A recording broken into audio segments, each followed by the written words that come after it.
Oh my god, so fast. Oh, that roll was juicy.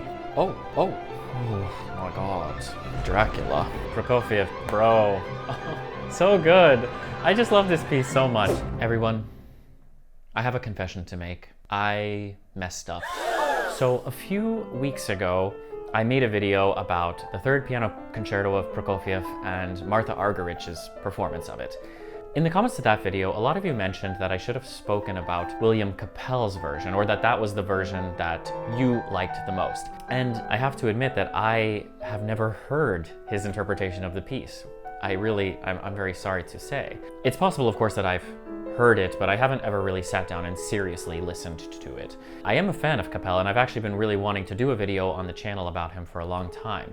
He's a super interesting pianist. Of course, he's very meaningful to the history of piano playing in the United States, and had, of course, a very tragic end to his career and to his life. I often wonder what kind of legacy we could have had from him if he had been given even 1 or 2 more decades longer on Earth. But I think that all of this really leaves every recording of his with a quite powerful feeling, because we know that it was one of just a handful of things that he would leave behind for us. Today, I thought I would take a listen to the Kapell version. I have the score here in front of me for reference, and just see what it's like and see what we can learn from it, and offer my thoughts as we go along. So let's dive right in.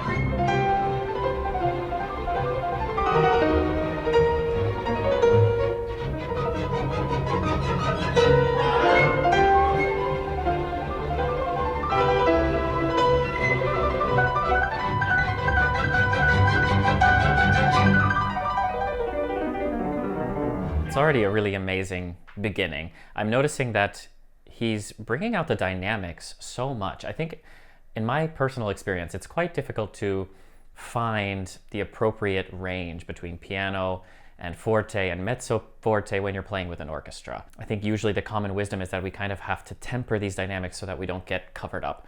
But he's so crisp with the articulation that it just comes out immediately, and there's this real sense of subtle texture that's brought together by the dynamics. That's the first thing that comes to my mind.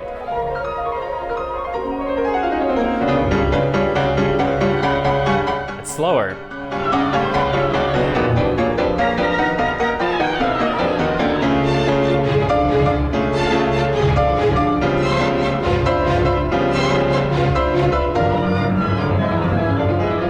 It's amazing. He's always on the back side of the beat. I'm really hearing this kind of heaviness. I mean, we heard earlier that he actually, with the orchestra, went into a slower tempo at some point. My memory of Martha and of Prokofiev's recordings, they're always racing the orchestra. And here it almost sounds like he is actually challenging the orchestra to stay with him as he holds them back. Like the pianist is kind of pulling the Sisyphean boulder up the hill. Let's see how these ideas get developed as the first movement progresses.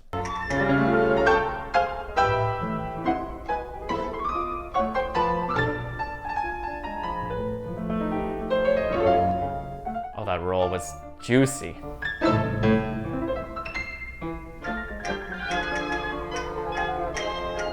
Again, super pianissimo.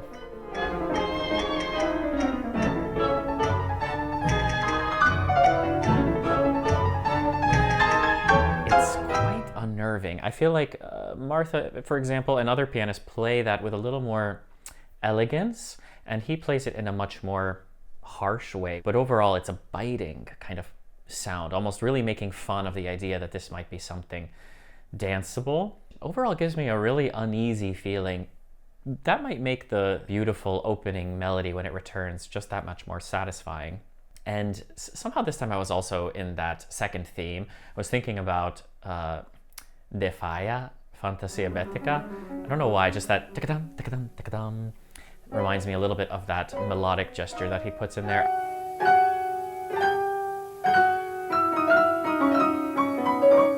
I don't know if this is just a totally random association, but perhaps there is something about the way that Kapell is doing the kind of dance-like rhythm in this very direct, kind of intense way that is reminding me of that, somewhat Andalusian-inspired rhythm, but just a random association from my own brain. Oh my god, so fast.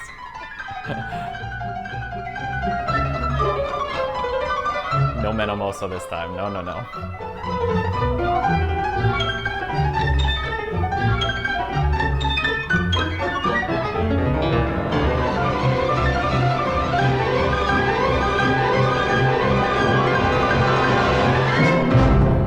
Oh, I love it so much. I'm getting goosebumps. I mean, I always love this piece, but this had just a really, really slight tinge of speeding up at the end, which, especially compared to some of the places earlier where he goes a bit slower, it gives it just such a punch. And like I said, I don't think I've ever heard the preceding section that fast before. I need to give another listen to some of the other recordings.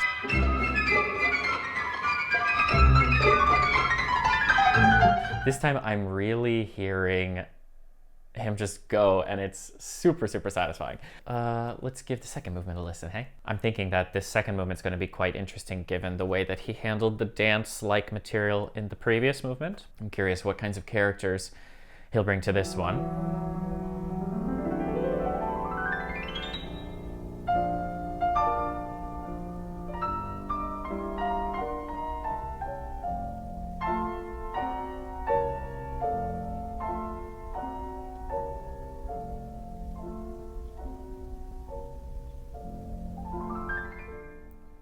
I love how leggiero those are.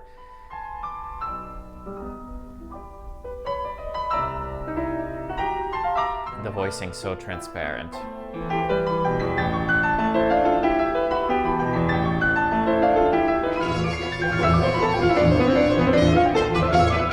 I love the slurs. They give such a whip to the sound.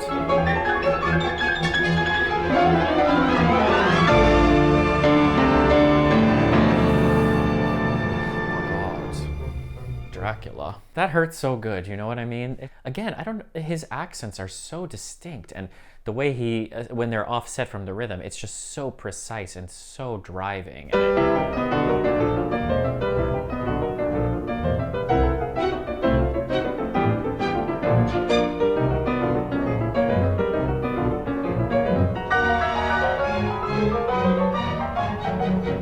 So far, I'm getting much more unsettled feeling from this performance, but let's see what happens next.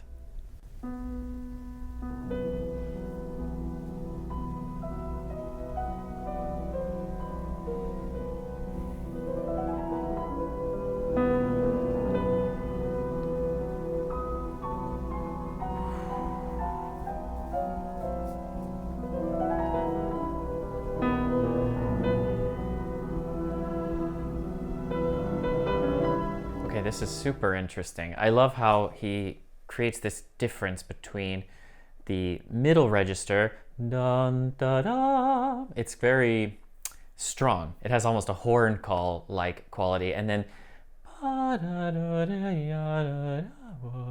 that part is a bit more of a response. And the way he changes the color in between those is just breathtaking. I also love that the oboe counterpoint is not completely synchronized. I'm not sure if that was totally intentional or not, but it somehow creates this really slippery, very expressive feeling.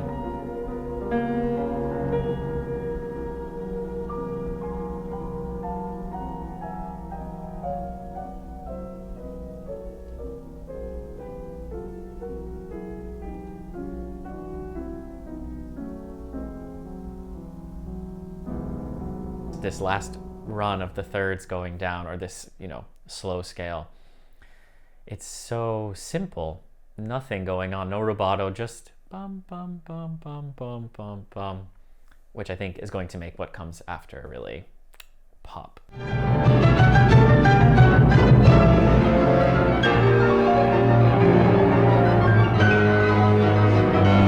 Prokofiev, bro.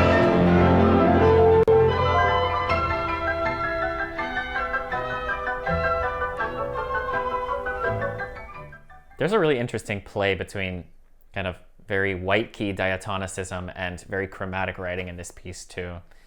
which I'm really paying attention to in this rendition. I feel like sometimes for me, the second movement, I get a little bit lost. As many times as I've listened to this piece, I mean, who wouldn't be looking forward to the third movement? That's the moneymaker, right? Of course, I love the second movement too, but somehow this time I really could track the different variations. He has a very orchestral style of playing, as we heard in that slow variation where we have this kind of horns versus some kind of maybe flutes or something in the right hand. And it's really noticeable how he's able to change the color in really subtle ways while still having a very precise sound, and to go from this kind of wild section, which has this, you know, the drums underneath it and the octaves, and it sounds very unhinged, to this more kind of academic, chromatic, light, gentle, just kind of finger, very, I can imagine, very active fingertips. And it kept the second movement really feeling very dynamic. So, the moment that I've been waiting for, the third movement, let's get to it.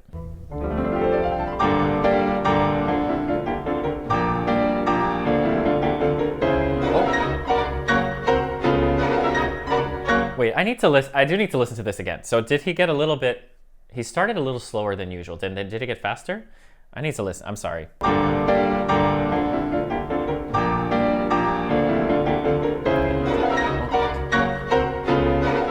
Oh, it's super, super subtle, but somehow the feeling is so, like...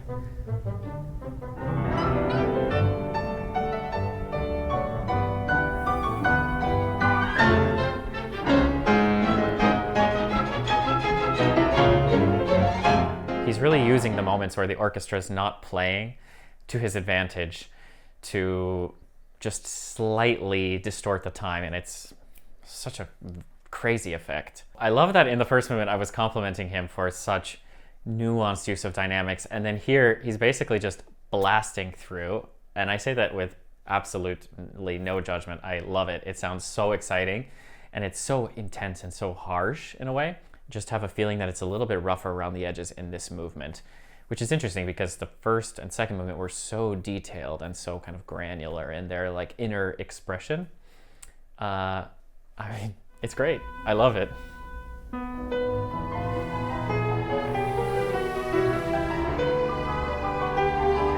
Again, the instrumentation of the middle voice so beautifully sung.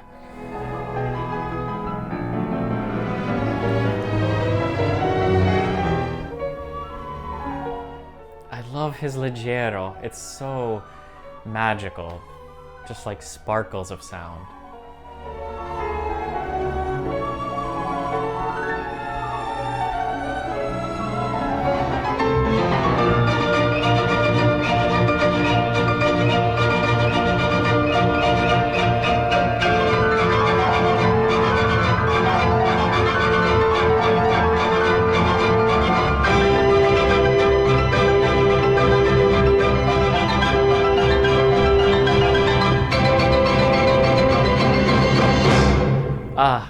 So good. So good. I just love this piece so much. I'm basically going to immediately listen to this again without stopping. It's an amazing recording. Thank you all who recommended this to me. How can you not just want to dance to this? It's just so fun to listen to. And yeah, this Kapell recording, this is a very unresearched statement that I'm making. And I actually haven't listened to the Argerich recording since I made the video. So that was back in November. But I think that, yeah, this is more of an old school style of playing, whereas maybe Martha's is more kind of a modern day style. It's very crystal clear, very crisp, very stable, also kind of rhythmically very coherent. This piece has just some absolutely bizarre rhythmic choices that are very intuitive. In the context of this piece, which is so much pushing forward, especially in the third movement, it just creates such an uncanny kind of effect to have these very microscopic tempo gradations. I don't know if that's just something that my modern ear picks up on more because we tend to play things very, very rhythmically nowadays.